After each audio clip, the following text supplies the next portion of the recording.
Hello, love. Welcome to Feeling Fridays here on the Libran Key. Messages for the highest and the greatest good of the Empath Collective and the Empath Journey here on Mama Gaia, part of the Elsh Collective, of course. Empaths, light workers, star seeds, and healers, awakened and awakening souls. Know that if this message has found you, or you have found it, and/or if you have found it that there is something here for you, there's always the intention that I put into these messages. This Feeling Fridays message is going to be directly through spirit, directly through source, and it has to do with being our own authority. Being our own authority. Spirit showing me the Hierophant card from the Light Seers Tarot as a way that we're going to kick this off. And I'm not going to be popping any other cards from any other decks. This feels like it's going to be just a very quick, straightforward message, and something that we really need to hear right now in terms of what is going on energetically. Remember that these messages are always timely yet timeless. So whenever you do find them, know that there is something here for you outside, of course, of the time period that this message is being brought through and also being posted to the channel. Okay, so what's interesting, Spirit is actually, there's something in that symbol here. The Spirit is showing me, first and foremost, the energy of the Hierophant here is being somewhat different than what we are used to seeing in terms of the traditional tarot. Okay, it's much more humble, is what I'm hearing. In the traditional Rider-Waite-Smith deck, for example, in most traditional tarot decks, actually, I'm going to pull, I do have Pamela's Genius over here, this giant version of the Rider-Waite-Smith here, and I'm being directed by Spirit to pull out the traditional standard interpretation of the Hierophant to do this as a comparison. One of the things that is currently, that we are experiencing right now in terms of energy and frequency shifts here on Mama Gaia has much to do with authority. There's a bit of a nod here to the last message that came through Transmission Tuesdays with the Venusians bringing through their principles of ascension. I'm going to link that right here. I'm just going to make a note of the time, because it had to do, it had much to do with this concept, or really with looking at the keys in tarot, okay? These are keys to consciousness, the major arcana, the keys to consciousness, the minor arcana as well. But specifically in that video, we looked at Judgment and the Star card, and its connection to ascension, and its connection to Pluto being in Aquarius and the Aquarian age, okay? So it's coming back to this turning authority on its head, so to speak. Because in the traditional Rider-Waite-Smith, we see a very conventional, traditional interpretation of the Hierophant. Now,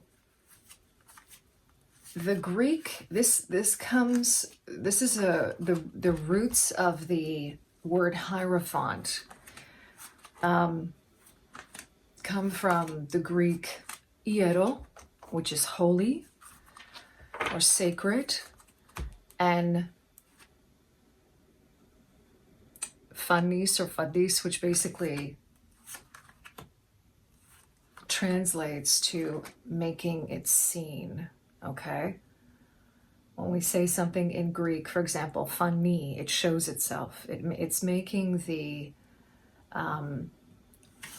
holy or the sacred recognized or seen, is how Spirit is giving me the translation, so to speak.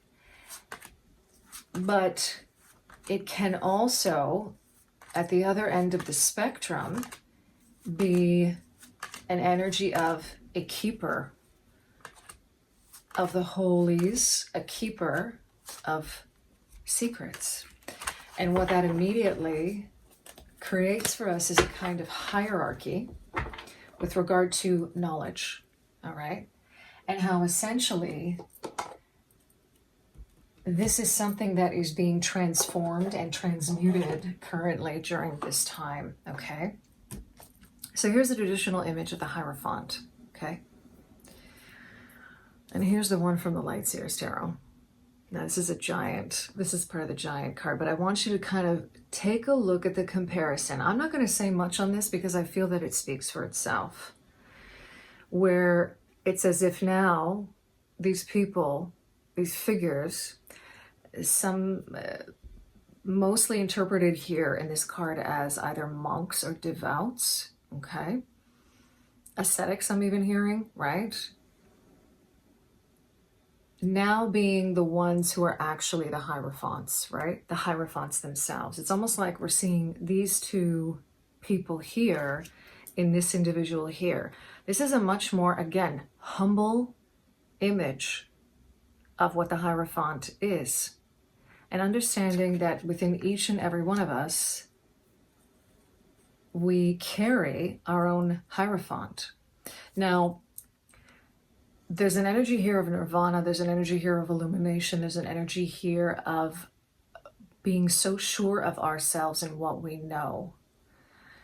And this is very much an energy that can be difficult or challenging for empaths, especially if there is any kind of dysregulation, any kind of experiences, unhealthy experiences, experiences of trauma, where we're coming back to the body again. There's this image of the body. I'm getting a lot of that actually coming through this particular card because as you can see, this figure is seated on the ground and these pink and kind of golden colors are actually very Venusian in their energy. And they're reminding me of the body, the sensuality of the body. And when I say sensuality here, I mean the senses. I mean being able to really understand that our bodies are our allies, even when they are trying to regulate us and keep us safe. It's about creating the right relationship again, because that's been coming up a lot lately, this concept of right relationship with our bodies, okay? Now, you see this staff, okay? It's like a symbol of authority that this Hierophant is holding. This figure here is wearing that same staff image on his t-shirt. And, you know, it's a worn-in t-shirt. He's wearing it at his heart. And he's laughing. I'm hearing like the cosmic giggle or the cosmic laugh here, where we understand that it's not so complicated after all. And sometimes, and oftentimes, it's in going through the process of believing that it is complicated, that we are able to come to simplicity. And we realize that we had to go through that entire process to get there. But more than anything, we're happy we're there, okay? And then we get to have a little bit of a laugh. Okay, so I'm gonna read just a little bit. I'm gonna read this section here from the Light Seer's Tarot guidebook. I am my own guru, and the guidance I need is rooted in my faith, my belief, and my unique essence. If you've been stuck in an old tradition or a structured way of acting or being that is no longer serving you, it is time to let it fall away in order to make space for a better version of you. This is the message that this card wants to bring through for the Empath Collective. The Hierophant serves as a gateway between divine source and the seeker, so be open to new paradigms, perspectives, and teachers in your life. Look to the patterns around you and strive to understand your own internal compass. Find the wisdom of the heavens within. This is essentially about sovereignty. This is essentially about being our own authority. The number 5 of the Hierophant is a number of change, transition, movement. And more specifically, for this particular message, what Spirit is emphasizing is the energy of opportunity through crisis. Whether that crisis is a personal one, whether it is a crisis of faith, if you can dare say that, whether it is feeling like you're stuck between a rock and a hard place, and understanding that at the end of the day, all the answers lie within. You can seek advice, support, be discerning about all of it. All of that helps. All of it does. When it is rightly intended and when it is coming from a, I'm hearing positively aspected place, a place of inspiration, a place of divinity, connection to the divine. But know that everything you need is within. Everything you need and everything you seek is already within. I'm working with the energies of clear quartz here, this beautiful quartz point, because clear quartz is one of the best crystals that you can work with as an empath, specifically to really tune into your own energy and frequency, to really get clarity on what is happening up in this energetic field, okay? Amplifying your own frequency, your purest frequency, energy, soul signature, energetic signature, to get a clear understanding of truly who you are, the things that you can truly bank on. I'm going to pop some cards now from the Light Seer's Tarot, okay? Like I said, I don't think this is going to be a very long reading. Page of Swords in reverse. I'm hearing discombobulated thinking and too much in the mind, okay? Now, whenever that happens, the best thing that we can do is to get back into the body and to create a practice for us, a physical body practice, where we are able to begin to regulate again our nervous system and our thoughts, okay? So something really simple that you can do, and I've spoken to this before, is in the room that you're sitting in, before you go into meditation, before you start to get still, take in the entire room. Become very comfortable with your surroundings. Take a look at everything around you. Know your bearings, all right? And then when you feel comfortable, close your eyes. You can even cover them, right? If you don't feel like closing them, get yourself into a comfortable position physically, and then begin to observe your body and start to feel, whether you're lying down, whether you're sitting, feeling your body against whatever you are lying on or sitting on. If you're sitting in a chair, really feeling your seat, feeling your feet, feeling into your back, okay? And that is how we begin to connect back to our bodies. That's how we begin to calm down. That is how we begin to regulate our nervous system. When our bodies are in a state of feeling safe, when our bodies are in a state of calm or stillness, true stillness, we have much more ease of access to our intuition and our inner guidance. So make that a practice. The Six of Pentacles coming out in reverse. What Spirit is pointing me to here is relationships. Relationships always being a source of many beautiful experiences, but also many challenging ones for empaths. Empaths are inherently relational. Whether they're introverted, extroverted, doesn't matter, right? HSPs, empaths, are always feeling connections to things between people, energy, etc. Okay? And with it coming out in reverse there, as we cut the deck, this is about getting that back into balance again.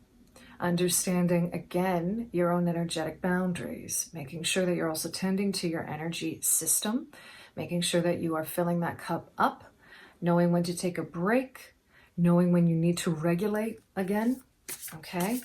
And being absolutely 110 gazillion % unapologetic in doing that. Because how you would treat the person, the thing that you love the most, is exactly how you need to be treating yourself.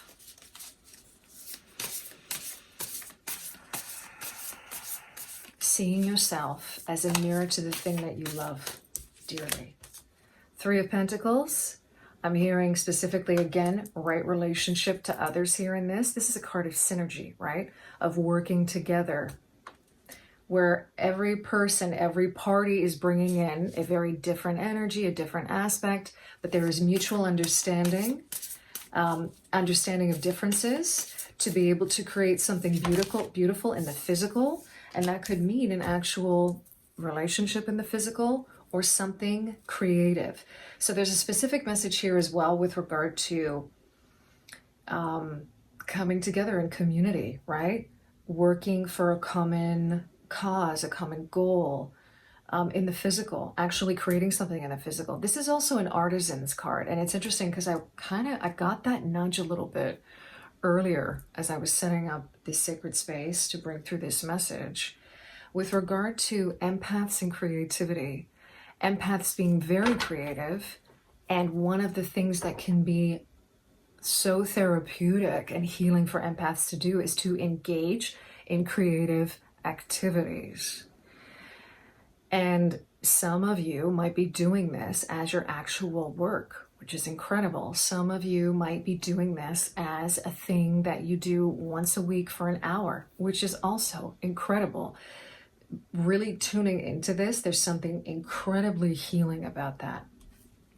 Queen of Swords coming out with Temperance. So this is how, interesting, Spirit is really giving me a super specific message here. Knight of Swords at the bottom of the deck, of moving into and making, interesting. Okay, I don't want to get too ahead of myself here. So the Queen of Swords, right, is the epitome of being in your own authority. This Swords energy is coming out very much like, I do not mince my words. I know exactly what I want to say, and I say it. I'm not afraid to speak up. I'm not afraid to defend myself if I need to, right? Remember that swords are connected to this idea of defense and drawing a line in the sand. What I want to make super clear here is this isn't about being defensive, okay? This is about having a very healthy boundary around you, your time, your energy, your space, okay? Queen of Swords knows this, okay? I'm actually getting, Spirit is showing me that this could also be another card, if you are open to tarot and the imagery in tarot. The Queen of Swords can be a card that you can meditate upon and understand that this is also a key to a certain kind of trait or consciousness that you can tap into to really feel into her strength, feel into her clarity of mind, okay? Also connected to this Three of Pentacles, there's a message here of when we are in right relationship with ourselves, our body, and people around us, we begin to do this more naturally. We begin to create, we begin to see things more clearly, naturally. We begin to be more receptive. Remember that this is a queen, right? So this is a feminine energy. Even though it's the Queen of Swords and she's on a whole other spectrum, we begin to also be receptive to the right kind of things and open to the things that we know are good and right for us, and very, oh my God, I'm thinking of the Greek word and I can't think of the English word.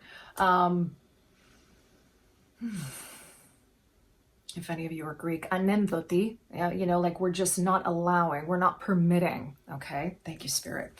Okay, because you see the little bowl here, the bars, okay? What Spirit is showing me, this is interesting, and, you know, this is not to be confused with a guarded heart, but the bowls, the cups, this energy of the heart, that part of, you know, the four suits and the elements in the tarot. This is about knowing what you allow in and what is not allowed, okay? And essentially, it's always what is in alignment with your highest and greatest good, right? And whatever isn't, whatever is coming in to either manipulate, take advantage of in an ill-mannered way, not in this house, okay? And it's through these relationships, through, you know, the synergy that you find with other people, that you're able to step more into this energy, step more into this power, okay? Also a nod here to discernment, because swords are very discerning, okay? The energy of swords being about discernment. I'm actually seeing the Justice card right now in terms of that. And the sword in the Justice card that Lady Justice holds, okay? And then we've got the energy here of temperance. This is coming back into balance again, tempering those energies. This is also a card of alchemy, and this is another 5. So we've got a really interesting spectrum going on here, right? You could almost say that the temperance card is almost like it is a progression, right, of the Hierophant, in the sense that once we come to this realization, we are then able to alchemize and master our energy that much more efficiently, quickly, easily, and we are working in that mode. Now, the Temperance card is also associated with Archangel Michael, right? So this goes back to this Queen of Swords and this energy of the sword and being discerning, right? More and more messages here of creating those healthy boundaries, drawing lines in the sand. This is how you exercise your own authority, okay? And we start small when it's difficult for us to do that. First, by looking at our body, right? How we need to regulate, how we need to listen to our bodies and what our body is trying to do, trying to tell us, trying to say to us. And they're showing me, especially because we've got, you know, swords coming out here. This Knight of Swords in reverse. This shift can take place very quickly. The moment that we assert ourselves. And first, it can even be a declaration that we make to ourselves. It can be a declaration that we make to the universe, to source, to the multiverse, right? We can even make it to our own guides. We can make it to our higher self, whatever it is, right? Saying it out loud and writing it out, because we are seeing, there's a lot of swords energy coming through with this. I always kind of see this as like a sword or like a point, okay? The pen and the sword, okay? I'm going to leave it there. The exercise of being your own authority. Thank you, Spirit, for these beautiful messages. I'm hearing this is the time to do it. Some of you need to hear it. Some of you need to hear that. This is the time to do it, to really tap into these energies, to really tap into discernment at this time. Energy is really supporting us. We had that planetary parade June 3rd with really aligning us to what is truly in our highest and greatest good, and seeing that in the actual physical reality that we are creating around us and aligning to that physical reality that exists, that already exists in the quantum field, okay? Always with your own discernment. I am simply here to bring through these messages, take whatever resonates and leave what does not. Thank you so much for being here, for sharing your time, your energy with us in this space, and I'm sending you so much love wherever you are, in love and liberation always.